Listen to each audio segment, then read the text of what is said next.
kembali lagi ke Closing Bell dalam segmen Mining Zone dan dialog bersama dengan Alexander Eri Wibowo, Direktur Bayan Resources. Kami lanjutkan kembali. Baik Pak Alex, kalau misalkan tadi permintaan dari sejumlah negara ini bisa terhitung volatil karena mereka juga bergantung dengan kondisi negaranya. Saya ingin mendapatkan gambaran bagaimana permintaan batu bara ini diserap oleh negara kita sendiri, Pak. Bagaimana, Pak? Iya, berdasarkan data yang kami pahami bahwa memang ada proyeksi peningkatan kebutuhan batu bara secara domestik karena memang pertumbuhan ekonomi kita juga sangat positif, sangat baik. Dan itu mendorong aktivitas termasuk adalah dari aspek kelistrikan. Apalagi ada beberapa banyak investasi nantinya tahun ini ya, smelter itu juga sangat mendorong juga permintaan dari batu bara gitu. Oke, dengan harga di kisaran 200 ini Pak, sebenarnya pendapatan gitu yang diterima oleh para perusahaan tambang atau mungkin Bayan, ini sebenarnya masih bisa dikatakan profitable nggak sih Pak? Ya, sepanjang perusahaan-perusahaan bisa menjaga, mengkontrol satu tadi faktor produksi, volume produksi, kedua adalah cost. Saya pikir ini masih di batasan di parameter yang aman untuk mempertahankan kinerja perusahaan di tahun ini.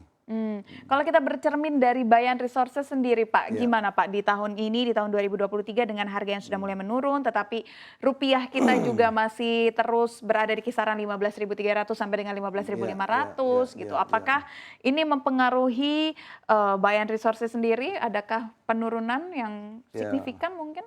Penurunan signifikan, ya karena memang nature-nya adalah fluktuatif ya harga batu bara. Jadi kita bisa coba dengan cara meningkatkan produksi, satu ya.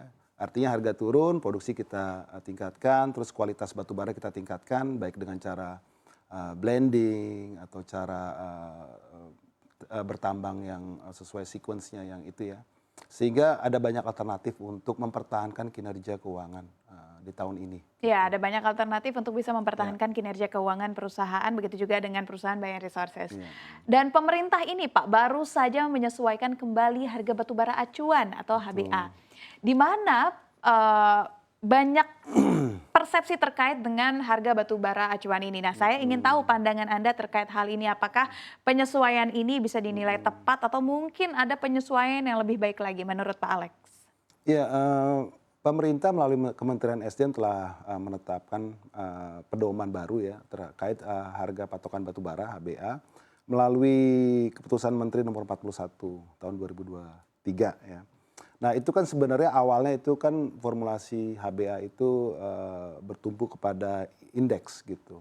Nah kemarin-kemarin ini terjadi bahwa perlunya penyesuaian harga HBA ini untuk bisa mengakomodir bahwa memang kenyataan actual pricing dari transaksi jual beli batubara itu memang terefleksikan di pedoman HBA yang baru ini. Jadi terakhir mungkin HBA lebih tinggi dibandingkan harga actual penjualan gitu ya. Nah mungkin dengan adanya keputusan menteri ini mencoba menyesuaikan agar bisa actualnya seperti apa. Oke, apa yang bisa didapatkan oleh perusahaan atau para perusahaan tambang lainnya dengan adanya harga batubara acuan yang dikeluarkan oleh pemerintah ini Pak sebenarnya?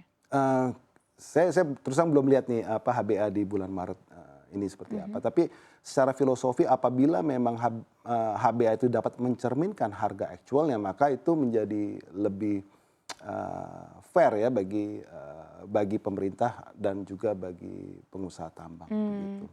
Selain dengan adanya kebijakan dari harga batubara acuan, pemerintah juga terus menggenjot adanya kegiatan hilirisasi yang terus diganggukan oleh pemerintah. Nah, bagaimana pandangan Anda terkait dengan adanya hal ini dan apakah hilirisasi batubara ini betul-betul bisa menghasilkan benefit yang luar biasa ke dalam negeri seperti yang sering sekali disampaikan oleh pemerintah kita, Pak? Iya. Benefitnya pasti ada, dampaknya juga kalau bahwa salah satu tujuan utamanya adalah untuk mengurangi import, beban import, meningkatkan devisa kita, mengurangi beban import. Nah, hanya timingnya itu memang diperlukan suatu konsolidasi bagi produsen yang mau melakukan hilirisasi dan juga market, pembeli daripada output daripada hilirisasi ini, artinya terkait harga. Sebenarnya ada beberapa kendala. Satu adalah untuk hilirisasi ini kita masih tergantung dengan teknologi dari luar negeri, itu satu. Kedua adalah masalah keekonomian.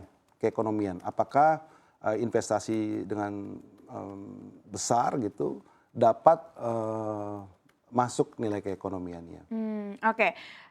Kendala keekonomian dan juga teknologi kita masih banyak yang dari luar atau impor. Nah, saya mau tahu apakah Bayan dengan adanya kendala ini sudah siap menghadapi kebijakan hilirisasi ini, Pak? Ya, kita sudah melakukan rencana, artinya mengarah ke sana. Contoh adalah yang bisa kita lakukan saat ini biar nilai keekonomian itu menjadi lebih visible adalah dengan melakukan eksplorasi tambang kita yang kalori garnya lebih rendah gitu. Misalnya ya artinya yang harganya lebih murah sehingga outputnya bisa lebih memberikan nilai tambah gitu. Selain keekonomian dan juga teknologi kita yang masih belum memadai, apalagi Pak potensi yang paling besar untuk menghadang cita-cita hilirisasi Indonesia ini, Pak? Yang paling besar adalah saya pikir itu kembali lagi kepada teknologi ya. Apabila teknologi itu masih terlalu mahal, tentu itu akan menjadi kesulitan bagi siapapun, bagi perusahaan batubara apapun yang melakukan hilirisasi. Gitu. Iya, kalau misalkan kita lihat kan komoditas-komoditas lain banyak yang mengeluhkan smelter itu tidak semudah itu untuk jadi, tidak semudah itu untuk membuat. Berarti kalau untuk batubara sebenarnya smelter tidak menjadi kendala besar berarti ya Pak ya? Smelter artinya untuk hilirisasi menjadi nilainya besar sih investasinya. Nilainya besar. Berarti berkaitan lagi dengan keekonomian itu tadi ya Pak ya? Betul. Oke.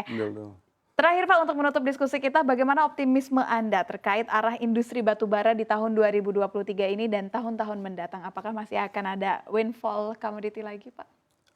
Saya pikir bagi penambang atau pengusaha batubara fokusnya adalah mencapai target produksi. Apabila ada windfall itu rezeki nomplok ya dari yang nggak pernah bisa diprediksi dan nggak pernah bisa direncanakan juga ya Pak Alex? Iya, kurang lebih begitu. Iya, yang pastinya akan tetap optimis dan berapapun angkanya sekarang ini masih dalam batas normal harga batubara dan masih cukup baik untuk menghasilkan kinerja yang ciamik juga bagi perusahaan. Baik, kalau gitu terima kasih banyak Pak Alex sudah bergabung bersama kami. Sehat dan sukses selalu untuk Anda Pak Alex.